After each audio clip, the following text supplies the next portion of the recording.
ویسے ابھی تک جج صاحب کا اپنا موقف سامنے آیا ہے سارے مشکل پوسٹوں کے بعد؟ جج صاحب نے موقف دیا تھا، انہوں نے یہ کہا تھا کہ اکاؤنٹ میرا ہے، پوسٹیں جو ہے وہ میری طرف سے پوسٹیں نہیں کی گئی، اور اسی بنیاد پر پھر انہوں نے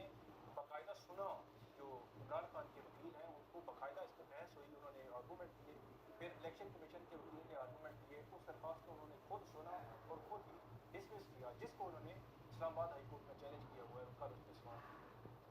تو یہ تو ہائی کورٹ کا معاملہ ہے، آج سپریم کورٹ میں بھی چیئرمین تحریک انصاف آئے ہوئے تھے اپنے وکیل ایڈوکیٹ خواجہ حارث کے ذریعے، اور خواجہ حارث یہی چاہ رہے تھے سپریم کورٹ سے کہ گلشن خانہ ٹرائل میں بڑی رفتار سے ٹرائل جاری ہے، فیصلہ بھی آنے والا ہے، اس کو روکا جائے، اور جسٹس یحییٰ آفریدی نے کہا کہ آپ ہائی کورٹ واپس جائیں۔